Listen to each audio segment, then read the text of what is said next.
Hello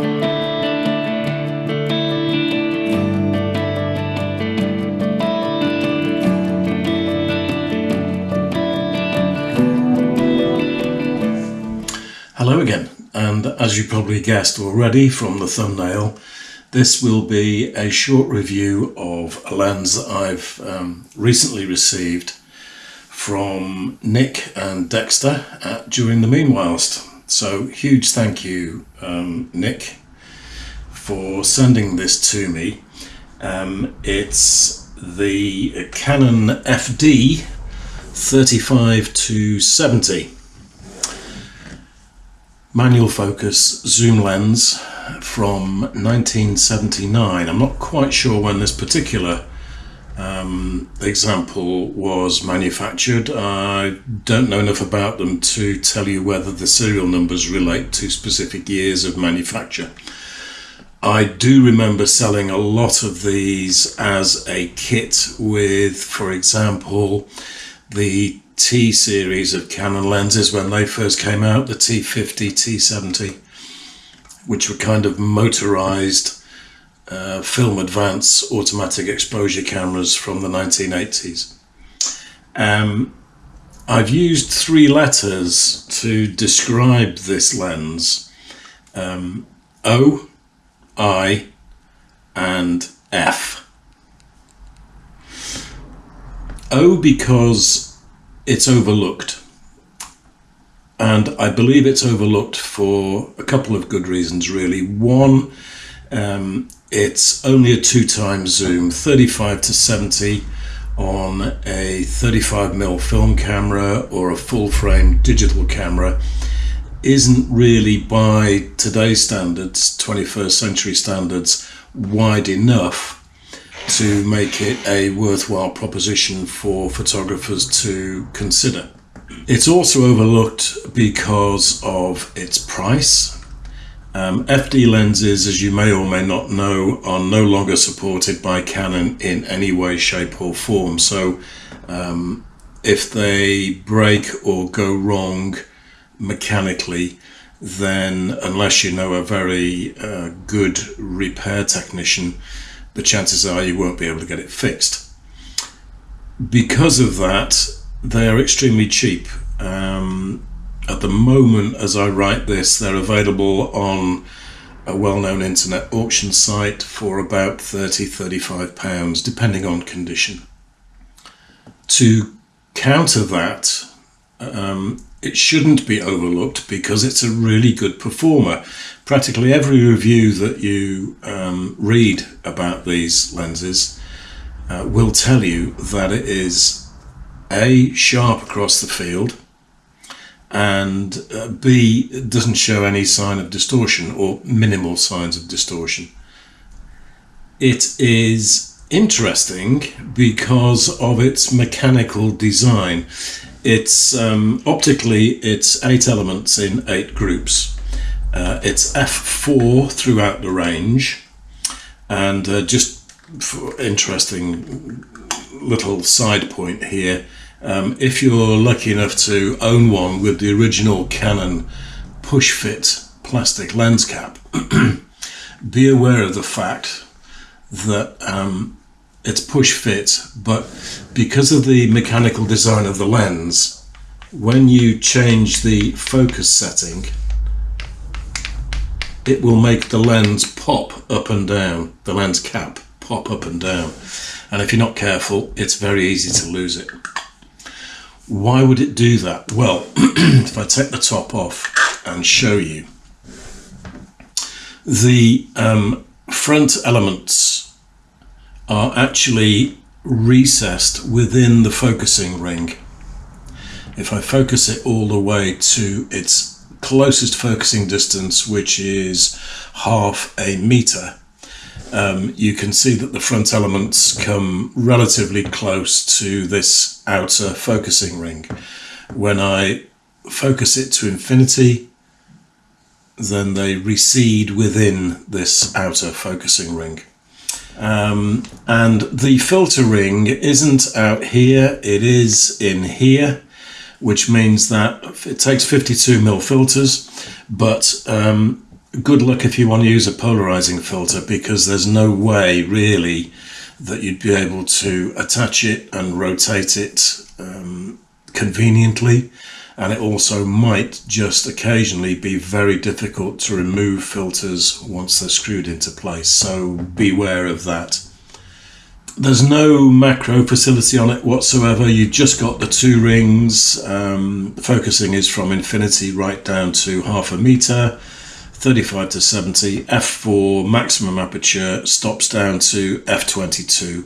And as with all the later FD lenses, it had the automatic diaphragm setting on it for cameras that offered you that facility. Because I'm using it on my EM10, the Micro Four Thirds system, I've invested in an FD to Micro Four Thirds adapter. I think I'm right in saying that if you do decide to go down this particular route, well, in fact, if you decide to use an FD lens, legacy lens, on any modern digital camera, the adapter that you get will have to have this ring on here which says lock and open. Because of the way that the FD aperture setting and auto exposure setting levers work, you have to have this control dial on the adapter. Otherwise the lens will stay fixed at a certain aperture and you won't be able to adjust it. So that's something to look out for. With regard to what it looks like and feels like on a Micro Four Thirds camera, it's absolutely fine. It's nicely balanced. It's all metal, mainly metal construction for sure. So it's got a good heft to it. But it doesn't overbalance the actual camera and body combination.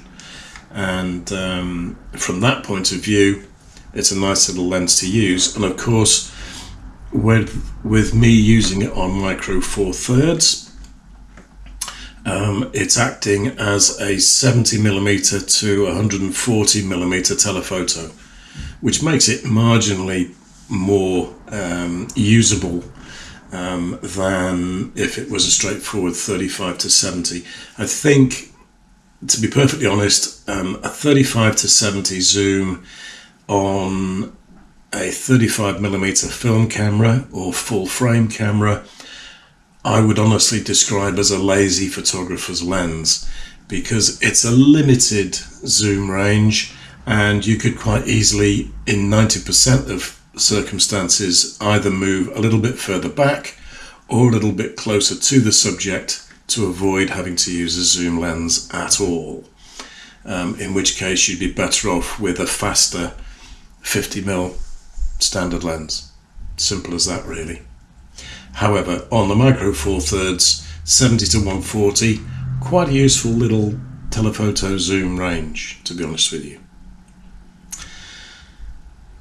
So, overlooked, interesting, and F. F is frustrating. Again, going by what I've read elsewhere, the mechanics of these lenses weren't the finest, and they do tend to wear. Now, with this particular lens, and I'm going to show you some examples to prove my point, if again I hark back to the days when these were brand new and people were at this stage getting used to zoom lenses of a particular standard, the maxim was always, with regard to your focusing, was to zoom in to the maximum, in this case 70mm, focus on your subject, and then if you need to, then you reframe from there, as opposed to doing it the other way around. You would never set your zoom to the minimum, in this case 35mm, focus and then zoom in, because you wouldn't be able to focus accurately enough. So when when I used this lens for the very first time, I was doing that, and I thought, yep, that should still hold true, but it doesn't matter how I tried it. When I change from 70 to 35 or 35 to 70, the focus changes dramatically, as you'll probably see in these images that I'm going to put up for you now. It's not just slightly out, it's miles out. Now, suspect that is because of internal wear in the mechanics of the lens, the way the elements move up and down inside the lens. I'm going to give Canon the benefit of the doubt on that one, because in all honesty I can never remember having to refocus to such a huge extent when these were brand new. F for frustrating, because there is, apart from the fact it's a manual focus lens, that slows you down anyway. But even leaving that aside, the focusing is even more critical when you understand that the actual point of sharp focus changes so much between, in this case, the 35 and the 70mm settings. Now that may be something which has, as I say, occurred over time due to wear. I hope that's the case. If you are in the market for one of these things, then be aware that that might be something that you need to work around. Don't get me wrong, there's nothing on this lens that feels loose or feels in any way sloppy. Everything is nice and smooth, exactly as I remember them from the 80s when I was selling them brand new. So, not quite sure what's going on.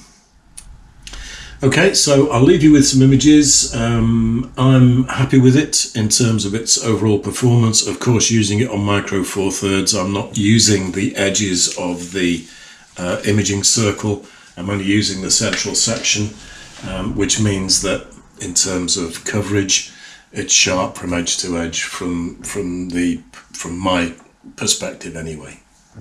There we are, a very quick review of the 35 to 70 Canon FD f4 short zoom lens. Catch you all next time. Enjoy your photography. Bye bye for now.